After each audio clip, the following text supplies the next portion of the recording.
Assalamualaikum warahmatullahi wabarakatuh. Halo teman-teman, perkenalkan nama saya Aulia Munajat dari kelas 4B Keperawatan Universitas Indonesia Maju. Di sini saya akan menjelaskan terkait promosi kesehatan dengan materi pemberian ASI pada bayi. Nah, kalau teman-teman penasaran terkait apa saja sih penjelasannya, yuk saksikan videonya.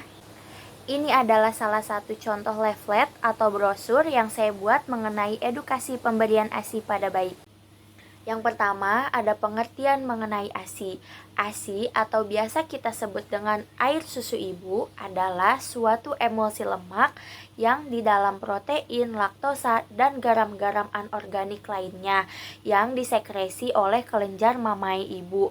ASI berguna sebagai makanan bagi bayi dan dapat digunakan sebagai makanan 4 bulan bayi pertama. ASI ini juga merupakan makanan alamiah yang dapat membantu bayi mencapai tumbuh kembang yang lebih optimal. Yang kedua, ada tujuan pemberian ASI bagi bayi. Nah, pemberian ASI pada bayi ini banyak mengandung nutrisi yang sesuai dengan kebutuhan bayi. ASI mudah sekali dicerna oleh sistem pencernaannya yang masih sangat rentan. Jadi, ketika kita memberikan makanan tambahan lain kepada bayi yang berusia sebelum 6 bulan, maka pencernaannya ini belum mampu mencerna makanan yang kita beri. Jadi, sangat dianjurkan sekali kepada ibu yang memiliki bayi untuk memberikan ASI agar tumbuh kembang bayi menjadi lebih optimal. Selanjutnya, ada manfaat dari pemberian ASI. Yang pertama itu untuk meningkatkan daya tahan tubuh bayi, lalu untuk menjaga agar berat badan bayi normal, lalu bisa memperkuat tulang atau otot-otot bayi yang masih terus bertumbuh dan berkembang. Selanjutnya bisa melancarkan metabolisme dan juga yang paling penting yaitu menurunkan risiko terkena penyakit infeksi.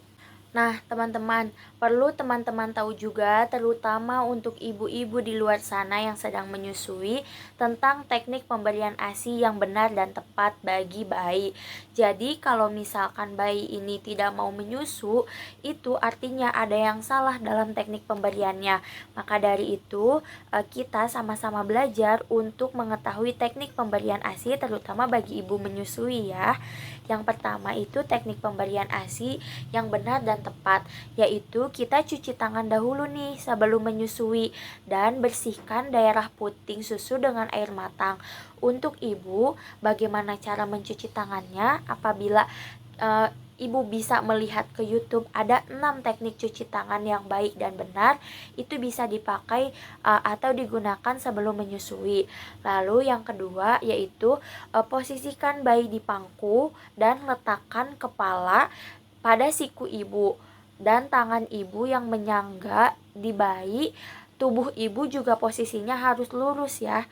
Lalu yang ketiga, tubuh bayi menghadap kepada menyangga bokong bayi dan tubuhnya ini posisinya harus tetap lurus. Lalu selanjutnya, sentuhkan puting susu pada bibir atau pipi bayi untuk merangsang agar mulut bayi ini menjadi terbuka. Selanjutnya, setelah mulut bayi terbuka lebar, segera masukkan puting susu sebagian besar lingkaran hitam atau kita biasa sebut areola ke mulut bayi. Lalu menyusui bayi dengan payudara kanan, atau jika bayi mulai tidak nyaman dengan payudara kanan, boleh digantikan posisi dengan payudara kiri. Jadi posisinya bergantian loh ya, tidak melulu dipakai yang sebelah atau yang sebelahnya. Jadi dua-duanya harus terpakai.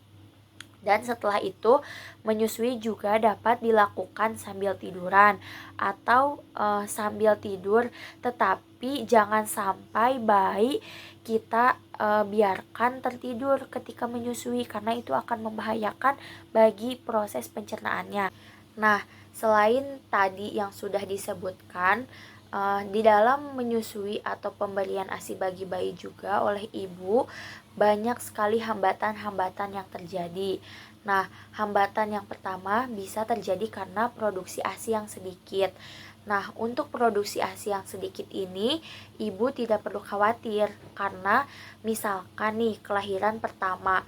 Jadi, hormon juga perlu istirahat. Ketika ibu sedang mengistirahatkan tubuh ibu, maka hormon juga akan ikut-ikut istirahat. Makanya dari itu, untuk ibu yang menyusui tidak perlu khawatir karena air susunya yang tidak keluar atau air susunya yang sulit keluar, karena sebelumnya kita sudah mengeluarkan banyak tenaga untuk melahirkan. Jadi Tuhan itu sangat adil memberikan sesuatu yang ada di dalam tubuh kita. Jadi kita tidak perlu khawatir. Beri waktu istirahat, beri waktu jeda, karena ketika semuanya sudah stabil, maka hormon juga akan ikut stabil.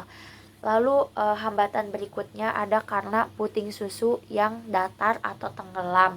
Untuk hal ini bisa dilakukan penarikan puting susu sampai menonjol. Selain itu, ibu juga tidak perlu khawatir. Yang penting kita ada kemauan untuk menyusui bayi kita, maka si bayi juga akan mengikuti. Enaknya atau nyamannya dari ibu, bayi juga nanti akan mengikuti.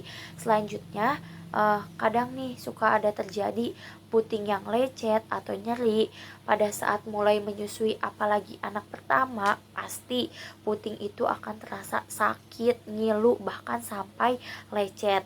Nah, untuk hal yang seperti ini, ibu hanya perlu memperbaiki posisi menyusui dan lihat cara menghisap bayinya itu seperti apa.